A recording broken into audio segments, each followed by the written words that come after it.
ধর্ম আছে, হিন্দু ধর্মের ওপরে কেউ নেই।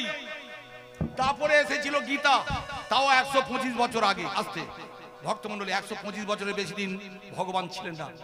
কুরুক্ষেত্রের মাটিতে গীতা উপহার দিয়েছিলেন, তার বয়স কত? 5125 বছর। আর খ্রিস্টান ধর্ম 2024 চলছে। দাদাগিরি ফুটুনি, আপনি মারা যাবেন, আমি মারা যাব, ব্রাহ্মণ কি বলবে? আচ্ছা বলো তো মা, তোমার স্বামী মারা গেছে, নাম কি? এই নাম। ছেলে এসে বলে আমার বাবার নাম এই। গোত্র কি? আপনার ব্যাস ঋষি, আপনার সান্ডিল্য, এই একটা মধুমেহ, এসব গোত্র আছে।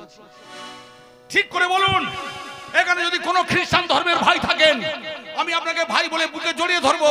আপনার গোত্র কি? জবাব দিতে পারবে? হিন্দু ধর্ম থেকে একটা ডিভিশন হয়েছে। ভক্তমণ্ডলী মায়েরা, এই হিন্দু ধর্মের উপরে কেউ নেই। সেই হিন্দু ধর্ম সবচেয়ে দামি কি দিয়েছে জানেন? শ্রীমদ ভাগবত। গীতা 18টা অধ্যায়। গীতা পাঠ করলে, শ্রবণ করলে ত্যাগের মন্ত্রে দীক্ষিত হওয়া যায়। ত্যাগের মন্ত্রে যারা দীক্ষিত তারা দেবতা হয়ে যায়। গীতা পাঠ করলে আপনার ত্যাগের মন্ত্র এসে যাবে, অল্পতে সন্তুষ্ট হয়ে যাবেন, আপনি দেবতা রূপ হয়ে যাবেন। আর শ্রীমদ ভাগবত শুদ্ধ মনে শুদ্ধ চিত্তে পদ্মাসনে শ্রবণ করলে আপনি অমরত্ব পেয়ে যাবেন। তাই ভারতবর্ষ ভিখারি নয়। ভালো করে শুনে রাখুন, খুব ভালো করে মনোযোগ দিয়ে শুনুন। চাঁদের দক্ষিণ গোলার্ধে এই বাংলার 6টা ছেলে দায়িত্ব নিয়েছিলেন। হ্যাঁ, দক্ষিণ গোলার্ধে গিয়েছিল চন্দ্রযান, বাংলা থেকে 6টা ছেলে ছিল। ভক্তমণ্ডলী, যিনি ডিরেক্টর ছিলেন তাকে জিজ্ঞাসা করা হয়েছিল, আপনি এগুলো কোথা থেকে পেয়েছেন? এই সূত্রগুলো চাঁদে যাওয়ার সূত্র, যেটা আমেরিকা যেতে পারে না, রাশিয়া। তারা উত্তর গোলার্ধে গিয়েছিল, দক্ষিণ গোলার্ধে নয়, অন্ধকারের দিকে যেতে পারে না। আপনি কোথা থেকে পেয়েছেন? সে বলেছিল, কেন বেদ পুরাণ ভাগবত।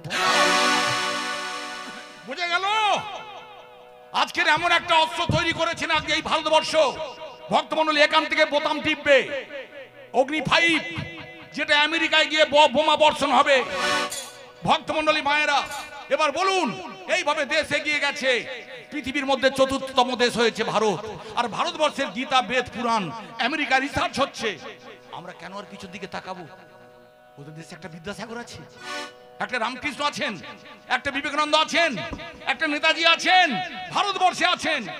ভক্তমণ্ডলী মায়েরা, এদের মেধা আছে, সবকিছু আছে। তাই সেই মেধার সমস্ত সবকিছু দায়িত্ব নিয়েছিলেন কে? শ্রীমদ ভাগবত, 18টা স্কন্ধ। তাই বললে তুমি যদি ভাগবত শ্রবণ করতে পারো, 18টা স্কন্ধ, হ্যাঁ তুমি শুনে যাবে। কমপক্ষে 10টা যদি শ্রবণ করতে পারো, তুমি অমরত্ব পেয়ে যাবে, তোমার আর বিসর্জন হবে না। ঠিক আছে, তাই হবে।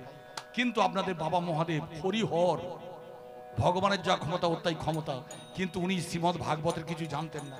তাহলে কে বলে দেবে? ভক্তমণ্ডলী মায়েরা, সিনেমা দেখেছেন? হ্যাঁ, কে গান গাইছে? উত্তম কুমার।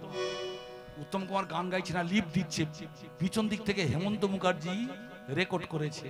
বোঝা গেল? তাই বাবা মহাদেব চোখ বন্ধ করে মুখ নাড়বে আর ভগবান বলে যাবেন। আপনাদের নিয়ে যা হলো অমরনাথ বলে একটা জায়গা, ভক্তমণ্ডলী, প্রাচীন বৃক্ষ, সেখানে বায়ু শূন্য, প্রাণ শূন্য করলো।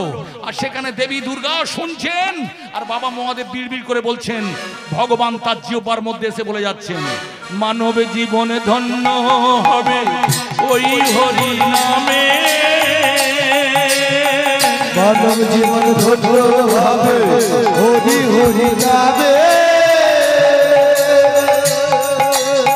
ধন্য ধন্য হরি নামে মানুষ মুক্তি পায়, ধন্য ধন্য হরি নামে মানুষ মুক্তি পাবে, ধন্য ধন্য হরি নামে মানুষ মুক্তি পাবে, ধন্য ধন্য হরি নামে মানুষ মুক্তি পাবে। বিধাতা দিয়েছেন প্রাণ বিধির হাতে নিধন, বিধাতা দিয়েছে প্রাণ বিধির হাতে নিধন।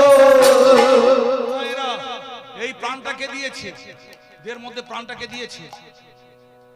বলুন একটু, আপনার নাম বললে পালাটা বাড়বে না মা, বলুন প্রাণটাকে দিয়েছে? হ্যাঁ হ্যাঁ হ্যাঁ, ভগবান। বাহ, বলেছে দেখলেন, ভগবান। আচ্ছা, প্রাণটাকে নিয়ে নেবে না মা? ওই যে বললাম, হাঁস ডিম পাড়ে দারোগা খায়, বাবা উপার্জন করে ছেলে ওড়ায়। প্রাণ দিয়েছে ভগবান, কিন্তু প্রাণটা নেবে জম। বুঝতে পারছেন? ধর্মরাজ জম নিয়ে নেবে, কিন্তু জম নিতে পারবে না। কেন? ধন্য ধন্য হরি নামে মানুষ মুক্তি পাবে, মানুষ মুক্তি পাবে। ধন্য ধন্য হরি নামে মানুষ মুক্তি পাবে, ধন্য ধন্য হরি নামে মানুষ মুক্তি পাবে। আমি গরিব বাড়ির ছেলে, ভারতবর্ষে জন্মগ্রহণ করেছি, এইটাই আমার কাছে অনেক। এখানে গীতা আছে, ভাগবত আছে, শ্রীমদ ভাগবত আছে, চৈতন্য ভাগবত আছে, চৈতন্য চৈতামৃত আছে। ভক্তমণ্ডলী মায়েরা, আপনার কাছে কিচ্ছু নেই, ঘরে একটা গীতা রাখুন, একটা নামাবলী রাখুন, মাথার ধারে নিয়ে শুয়ে পড়ুন। রাত্রিবেলা স্বপ্ন দেখবেন কে যেন আপনার কাছে এসে বলছে, তোর পাশে আমি আছি। একটা গীতা থাকা মানে 33 কোটি দেবতা আপনার পাশে বসে থাকেন। মনে থাকবে মা? কত ভাগ্যবান আমরা, জানো মা? আমি আজকে যদি মারা যাই আবার জন্মগ্রহণ করব না মা, আমেরিকায় নয়, রাশিয়ায় নয়, চীনে নয়, জাপানে নয়, ভারতবর্ষে আপনাদের কোলে। কেন? আপনাদের হাতে গীতা আছে, বেদ আছে, ভাগবত আছে। সেই ভাগবত পাঠ করছেন কে? ভগবান তার জিহ্বার মধ্যে এসে বসে আছেন।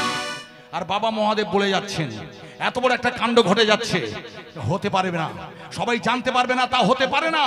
তখন আপনাদের বৃন্দাবনেশ্বরী শ্রীমতী রাধারানী, তার একটা সখী যার নাম মাগো সুখ পাখি, তার ডিমটা নিয়ে ফেলে দিলেন। ডিমটা ফেটে গেল। ফাটা ডিমে কোনোদিন প্রাণের সঞ্চার হতে পারে না। কিন্তু ভক্তমণ্ডলী মায়েরা, আপনাদের শ্রীমতী রাধারানী আপনাদের জানাবার জন্য ওই পাখিটা ওখানে ডিম ফুটে বাচ্চা হলো। আর দেবী দুর্গা শুনতে শুনতে করতে করতে ঘুমিয়ে পড়েছে, অমরত্ব পেয়ে গেছে। আর পাখিটা সে এবার অমরত্ব পাওয়ার জন্য শুনে যাচ্ছে। হুম হুম করে শোন ওই সুখ পাখি, ওই সুখ পাখি, হুম হুম হুম হুম করে শোনে ওই সুখ পাখি, ওই সুখ পাখি। হুম হুম করে শোন ওই সুখ পাখি, ওই সুখ পাখি, হুম হুম হুম করে শোনে ওই সুখ পাখি, ওই সুখ পাখি। আনন্দে মহাসুখে দেয় না কোনো বাধা, দেয় না কোনো বাধা। আনন্দে মহাসুখে দেয় না কোনো বাধা, দেয় না কোনো বাধা। রাধা রানীর ইচ্ছা হলে মুনিটি সব মেলে, বলো সবে রাধে। হু হু হু হু হু ভাগবতের কথা, ভাগবতের কথা। হুম হুম করে শোনে ভাগবতের কথা, ভাগবতের কথা। হু হু হু হু করে শোনে ভাগবতের কথা, ভাগবতের কথা। দেখলেন মা, রত্নাকর দস্যু ছিলেন, পরে তিনি বাল্মীকি হয়েছিলেন। যে ভালো করে কিছু বলতে পারতো না, সে সংস্কৃতি কি করে রামায়ণ রচনা করবে? তখন দেবী সরস্বতী তার জিহ্বার মধ্যে বসেছিলেন। আর তারপরে রামায়ণের প্রথম শ্লোকটা কি জানেন? মা নিষাদাং প্রতিষ্ঠাং তামগম সরস্বতী সামা যৎ কৌঞ্চ মিথুনাং দেকম কাম মহিতাম। যে লোকটা ভালো করে কথা বলতে পারে না, সে সংস্কৃত বলছে। এই যে আমি গান গাইছি, আপনাদের মনে হচ্ছে এত নাচছে, ছেলের কত কষ্ট হচ্ছে, কি সবও করে নিচ্ছে, তাই না ঠাকুরমশাই? এই যে আপনারা হরিবাসর চালাচ্ছেন না, আপনারা চালাচ্ছেন না, রাধারানী আপনাদের দিয়ে করিয়ে নিচ্ছেন। আপনাদের এখানে রাধা আছেন ওই মন্দিরে। রাধা মানে ভক্ত, যে ভগবান ছাড়া থাকতে পারে না। হুম হুম করে শোনে ভাগবতের কথা, ভাগবতের কথা। হু হু হু হু করে শোনে ভাগবতের কথা। বাবা মহাদেব দেখলেন আদ্যাশক্তি মহামায়া ঘুমিয়ে পড়েছে, কিন্তু দর্শন স্কন্ধ শোনার পর ও অমরত্ব পেয়ে গেল। কলিকালে ভক্তমণ্ডলী 27 বার হয়ে গেল, আজ জন্ম। ভক্তমণ্ডলী 28 বারে আর মৃত্যু হবে না, অমরত্ব পেয়ে গেল। কিন্তু পাখিটা তো শুনছে, ও তো অমরত্ব হয়ে গেল, অমরত্ব পেয়ে গেল। কে বলো তুমি কে? বলো বলো তুমি কে? কে তুমি বসে আছো?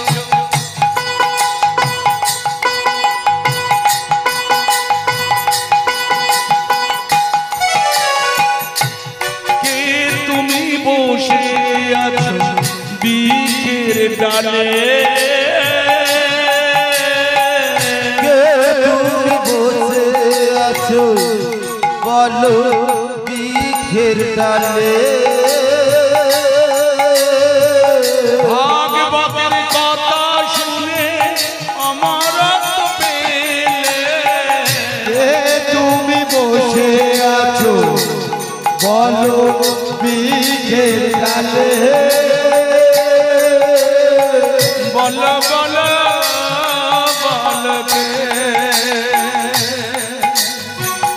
আমি সুখ পাখি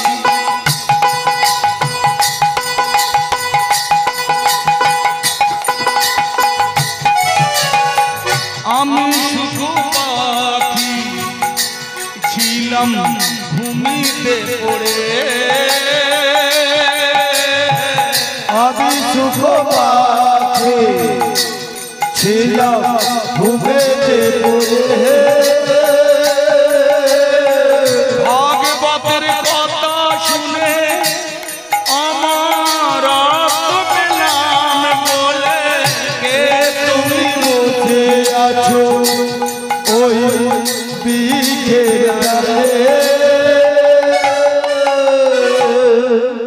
ভক্তমণ্ডলী মায়েরা দেবী মহামায়া অমরত্ব পেয়ে গেছে কিন্তু ও ঘুমিয়ে পড়েছে পাখিটা অমরত্ব পেয়ে যাবে হতে পারে না বাবার হাতে একটা অস্ত্র ছিল নাম কি ত্রিশূল এটা কোথা থেকে ছিল এই ত্রিশূলের ক্ষমতা কি যার নাম বলে মাগো আঘাত করবে তার অবধারিত মৃত্যু কিছু মনে করবেন না এতদিন যারা মিলিটারি বা দেশের সৈন্য বিভাগে কাজ করতেন তাদের অনেক জীবন দিতে হয়েছে অনেকের জীবনের আসতে শুনুন অনেকের জীবনের বিনিময়ে আপনারা স্বাধীনতা আসতে মা দেশটাকে রক্ষা করেছেন কিন্তু আজকের এত দামি দামি ভারী ভারী অস্ত্র এসে গেছে ভক্তমণ্ডলী চট করে সেনাদের যদি গোপনে যুদ্ধ না করে সেনাদের মৃত্যু হবে না এই ভারতবর্ষকে পরাজিত করার কোনো দেশে ক্ষমতা নেই তাই বলছিলাম কি আজকের এই যে অস্ত্রটা পাওয়া গেল এর নাম কি ত্রিশূল এটা কে দিয়েছিল সূর্যের 10টা নাম উদয় ভানু সূর্য তপ এই সব নাম ভক্তমণ্ডলী এই প্রত্যেকটা রশ্মি কণা থেকে দুটো অস্ত্র তৈরি হয়েছিল একটা সুদর্শন যেটা ভক্তকে রক্ষা করার জন্য জন্ম আর একটা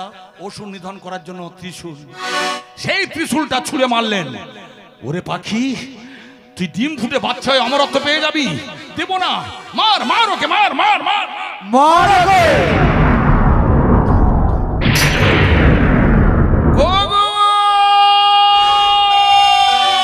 ভোগ হে ভগবান তুমি নাকি করুণার হে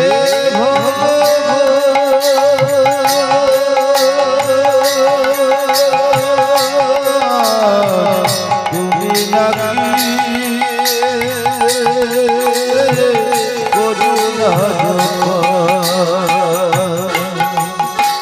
যে তোমারে ডাকে কৃপা করো তাকে যে তোমারে ডাকে কৃপা করো তাকে কোন পথে দাঁড়িয়ে আছো হে মধুসূদন কোন পথে দাঁড়িয়ে আছো হে মধুসূদন হে ভগবান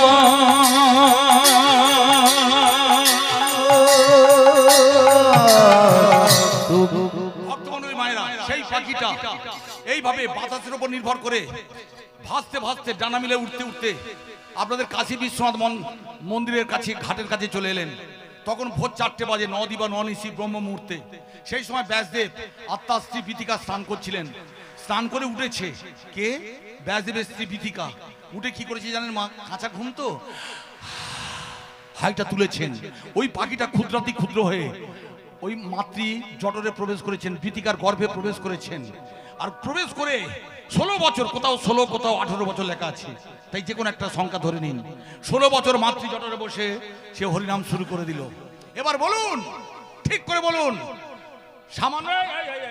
সামান্য 10 মাস 10 দিন মাতৃ জঠরে থাকে আপনারা ঘুমাতে পারেন না খেতে পারেন না বসতে পারেন না আপনাদের কত জ্বালা আর যে মা 16 বছর মাতৃ জঠরের সন্তানকে রক্ষা করছে তার কত জ্বালা এবার বলুন মা কোনো কষ্ট হলে দুঃখ হলে যখন যন্ত্রণায় ছটফট করবেন আগে কাকে বলবেন? দেখো কাকে? ক্লাবের ছেলেদের? হ্যাঁ হ্যাঁ, ভগবানকে। দেখো তিনি সব ব্যাপারে শুধু হাইকোর্টে যাবে। তাহলে স্বামীটা কেন আছে? স্বামীটা যার জন্য আমার এই অবস্থা হলো, তাকে বলবো না গো, বউটা মোটে বোঝে না, শুধু বলছে ভগবানকে বলবো, ক্লাবের ছেলেদের বলবো। হ্যাঁ মা, বলবেন কাকে? নিজের স্বামীকে। তাই বিথিকা ব্যাসদেবের স্ত্রী ব্যাসদেবকে বলছে, স্বামী মাতৃজঠরে হরিনাম করছে। তুমি বলেছিলে কৃষ্ণ সূর্য সম, মায়া অন্ধকার, যথা কৃষ্ণ তথা নাই মায়ের অধিকার। ও বসে হরিনাম করছে, ওখান থেকে বার হচ্ছে না কেন? পৃথিবীর একটা জায়গা আছে যেখানে মাওবাদী নেই, সন্ত্রাসবাদী নেই, আতঙ্কবাদী নেই, যেখানে আমফান বা আইলার মতো ঝড় নেই, সেটা মাতৃজঠ। এখানে বসে হরিনাম করে রাজা পরীক্ষিত ভগবানকে দর্শন পেয়েছিলেন। সুখদেব বললে, ওখানে বসে আমি নির্বিঘ্নে হরিনাম গাইব, আমি চিৎকার করে বলবো ভগবান ও ভগবান দাও দাও দাও প্রভু দাও দর্শন।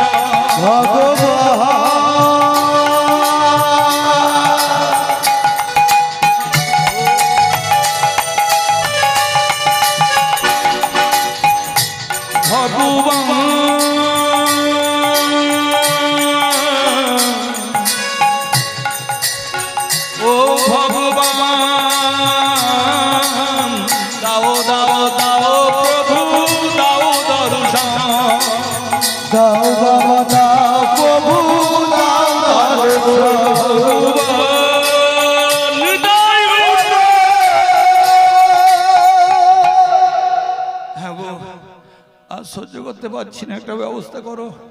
তখন বাবা বললে, বালক কে তুমি মাতৃজঠরে বসে 16 বছর হরিনাম গাইছো? তোমার মা কষ্ট পাচ্ছে, তুমি বেরিয়ে এসো বাবা। বাবা, মা কষ্ট পায় পাক, পৃথিবীতে যত মা আছেন তারা সবাই কষ্ট পেয়েছেন। আপনারা মা না মা? মেয়ে মানেই মা। মা সবসময় কষ্ট পায় সন্তানের জন্য। কি বলছি বুঝতে পারছেন? ছেলে কোনো অন্যায় করলে বাবা আপনাকে বকাঝকা করে, অনেক বাবা আপনাদের গায়ে হাতও তোলে, আমি দেখেছি।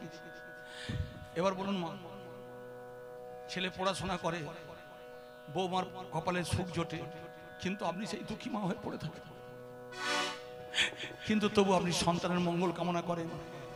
তাই পৃথিবীর প্রত্যেকটা মা ত্যাগ স্বীকার করেছেন, সে বিদ্যাসাগরের মা হোক, নেতাজির মা হোক, প্রত্যেকে ত্যাগ স্বীকার করেছেন। তাই আমার মা কষ্ট পায় পাক, আমি মাতৃজঠরে বসে ভগবানকে দর্শন পাবো। হ্যাঁ, আমি ভগবান শ্রীহরির শ্রীচরণে পৌঁছে যাব, তাই আমি হরিনাম করব। কিন্তু বাবা, আমি তোমার বাবা, তোমার মায়ের কষ্ট আমি সহ্য করতে পারি না। তুমি ওখান থেকে বেরিয়ে এসো। বেরিয়ে আসতে পারি যদি আমি মায়া মুক্ত পুরুষ হতে পারি। আমাকে এমন আশীর্বাদ করো, কোন নারী ছলনা দিয়ে, তার রূপ দিয়ে, তার কাঁচা সোনার মতো দেহ দিয়ে মায়ার জালে আমাকে বাঁধতে পারবে না। সেই আশীর্বাদ করো, তবে বার হব। সুখদেব, আমি তোমার বাবা ব্যাসদেব, আমি তোমাকে আশীর্বাদ করলাম, তুমি হবে একমাত্র সন্তান যে হবে মায়া মুক্ত পুরুষ। ভগবান ভগবান হে ভগবান, ভগবান ভগবান হে ভগবান,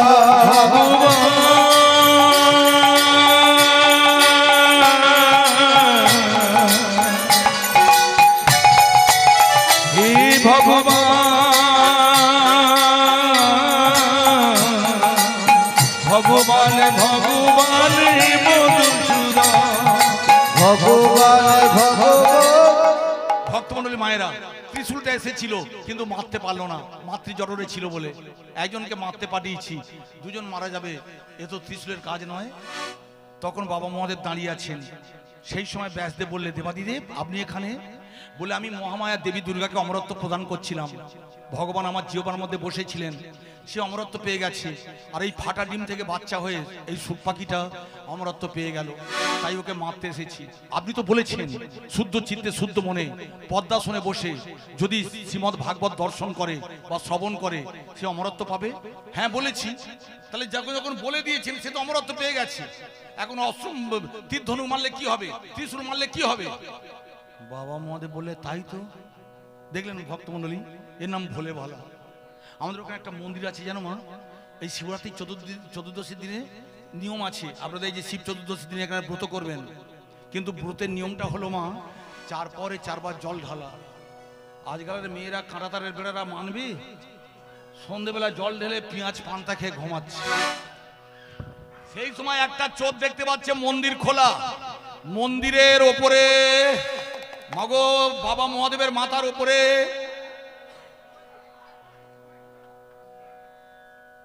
হরিনাম হচ্ছে। মা একটু জমের বাচ্চারা আসবে না, যেখানে হরিনাম হচ্ছে ওরা এলে তো মা হরিনামে বাধা সৃষ্টি, আপনারা স্বর্গে ঠাঁই পাবেন না, যমরাজের বাড়ি যাবেন, তাই সব রকম ব্যবস্থা থাকবে, একটু মানে নেবেন ভক্তমণ্ডলী। তখন ওই চোরটা আস্তে আস্তে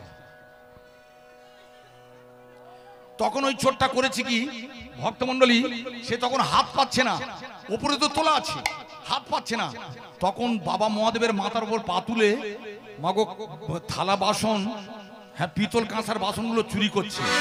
বাবা মহাদেব মনে মনে করছে সন্ধ্যেবেলা পাড়ার মেয়েরা মাথায় জল ঢেলে চলে গেছে, আরে একদম ভোরবেলা এসে আমার মাথায় পা দিল, এ নিশ্চয়ই আমার বড় ভক্ত। বাবা মহাদেব পা দুটো জড়িয়ে ধরে বলছে, বলো ভক্ত কি চাই? বলে আমি তো চোর ছিলাম, আমাকে আপনি দেবেন? আরে আমার মাথায় পা দেওয়ার চারদিখানে কথা, কত বড় ভক্ত হলে তবে আমার মাথায় পা দিতে পারে? তোমার হিল লিস্টে নাম আছে, তোমাকে আমি দেব। সে বললে এতদিন আমি ছেঁড়া কাপড় জামা সায়া ব্লাউজ চুরি করতাম, এবার যেন খুব বড় চোর হতে পারি, 50 কোটি 20 কোটি টাকা বান্ধবীর বাড়িতে থাকবে, এইরকম চোর। বাবা মহাদেবের কাছে যেমন চাইবেন তেমন পাবেন, এই হলো ভোলে বাবা। আর ওই ছেলেটা হলো সুখদেব গোস্বামী। বাবা আশীর্বাদ করলেন মায়া মুক্ত পুরুষ, সে বেরিয়ে এলো, বেরিয়ে এসে মায়ের দিকে তাকালো না, বাবার দিকে তাকালো না, মাধব বহুত মিনতি করি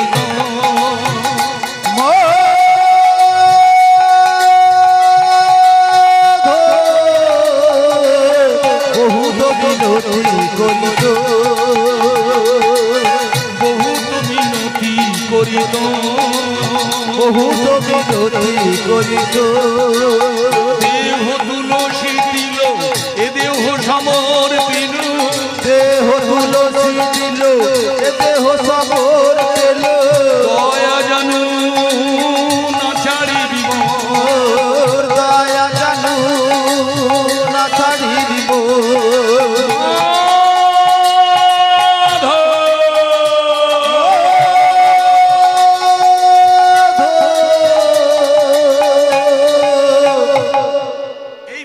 সুখদেব গোস্বামী ভক্তমণ্ডলী মায়েরা পরবর্তী অধ্যায় এইভাবে শ্রীমদ্ ভাগবতকে আপনাদের কাছে তুলে ধরেছিলেন। এই বাবা মহাদেব সেই মহাদেব যিনি কলিকালে আবার এলেন অদ্বৈত আচার্য নিয়ে। আপনারা যদি কোনোদিন নবদ্বীপে যান, সেই দেখবেন মা বাবলা গাছ আমবাগানের গোড়ায় একটা জীর্ণশীর্ণ কুঠির, সেই কুঠিরে বসে খোল করতাল দিয়ে হরিনাম করত। কিন্তু আমার মুসলিম ভাইদের সহ্য হতো না, খোল করতাল ভেঙে দিত, তাই চোখের জল আর তুলসী পাতা গঙ্গা জলে দিয়ে খাদ্য। ভক্তমণ্ডলী ওরা অনেক জ্বালিয়েছে, দেশটা ভাগ করে ওদের শান্তি হয় না। তাই আপনারা যারা এখানে আছেন, আমার যদি কোনো মুসলমান ভাই থাকো, আমরা একই বৃন্তে দুটি ফুল, হিন্দু মুসলমান, আমাদের মধ্যে কোনোদিন ঝগড়াঝাটি থাকবে না, আমরা এক হয়ে থাকবো। তাই ঝগড়াঝাটি ভুলে ভক্তমণ্ডলী মায়েরা এই ভারতবর্ষকে সুজলা সুফলা করতে হবে। সবাইকে নিয়ে চলার নাম ধর্ম, আপনারা সেই ধর্ম পালন করবেন। আর এবার আসুন, সেই অদ্বৈত আচার্য মহাদেব আসতে যখন একটা তুলসী পত্র মাগো গঙ্গা বক্ষে নিক্ষেপ করলেন, জোয়ারে তখন চলছিল, জোয়ারের দিকে না গিয়ে মাগো পিছন দিকে যেদিকে আপনাদের ভাটা পড়ে সেই দিকে চলে আসছে। পরের ঘাটে স্নান করছিলেন আপনাদের গৌরহরির মা, যার নাম শচী দেবী। তিনি স্নান করে ডুবে উঠেছেন, আর ওই তুলসী পত্রটা মাথায় বসে পড়েছে। তখন আপনাদের বাবা মহাদেব বুঝতে পারলেন এই বাড়িতে আমার গৌরহরি আসছেন। সেই বাড়িতে চিকে কেটে দাগ দিলেন। দেখতে দেখতে 13 মাস কেটে গেল, সন্তান হয় না। তখন বলে এখনো আসছো না কেন? যদি বা সন্তান হলো, ছেলে মাতৃ স্তনদুগ্ধ পান করছে না, কেন তুমি মাতৃ স্তনদুগ্ধ পান করছো না? বলে আমার মা দীক্ষা নেয় না। মায়ের দীক্ষা দেওয়া হলো, সবাই দেখতে এসেছেন। এতদিন আপনারা সোনা দেখেছেন, কাঁচা সোনা দেখেছেন। গৌরাঙ্গ ছিলেন কাঁচা সোনার মতো, একবার তার দিকে যে তাকায় ফেল ফেল করে তাকিয়ে থাকে। হিন্দু, মুসলমান, খ্রিস্টান, জৈন সমস্ত ধর্মের লোক এসেছেন, সবাই গৌরাঙ্গের রূপ দেখতে এসেছেন কাঁচা সোনার মতো।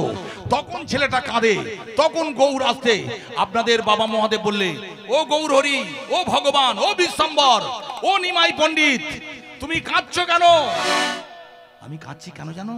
ওরা আমায় দেখতে এসেছে, কিন্তু আমার নাম তো কেউ বলে না। বললে হাসবে। হ্যাঁ, এবার বলুন, জয় জয় শ্যাম সুন্দর কি? একটাও বলেছেন? অভিশাপটা দেব? হাত তুলে হরিনাম বলুন, জয় জয় শ্যাম সুন্দর কি, গিরিধারী লাল কি, বনবিহারী লাল কি, নিতাই গৌর প্রেমানন্দে হরি হরি হরি বল। আর ছেলে কাঁদে না, আর ছেলে কাঁদে না, আর ছেলে কাঁদে না, আর ছেলে কাঁদে না, নাম শুনে নামি হাসে, আর ছেলে কাঁদে না, আমি শুনে নামি হাসে, আর ছেলে কাঁদে না। ওরা দেখে যা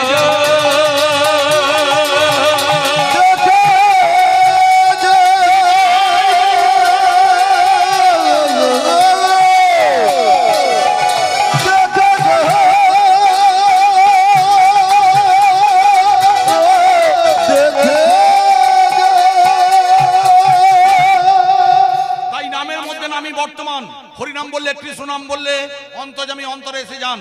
এতক্ষণ আপনারা লীলা শুনছিলেন, বুঝতে পারছেন কোন জায়গায় চলে এসেছি। আবার কবে আসবো জানা নেই। তবু আপনাদের একটা কথা বলে যাই, মা আজকে চলে যাওয়ার পর থেকে যারা দায়িত্ব নিয়েছে তাদের কাল সকাল থেকে বলবেন, ও ভাই সব কীর্তন নিয়ে একবার সুশীল রায়, বারবার নয়, বারবার বারবার বারবার বারবার বারবার বারবার, একদম থামবেন না, তবে সামনে বছর আসতে পারবো। তাই যাবার সময় উলুধ্বনি, জয়ধ্বনি, হরিধ্বনি, তার মাঝখানে ভক্ত ভগবানের মিলন দিয়ে যাব। এইখানে রহিল আমার লীলার মাধুরী, এইখানে রহিল আমার লীলার মাধুরী, প্রেমানন্দে সবাই মিলে বলুন হরি হরি হরি বল।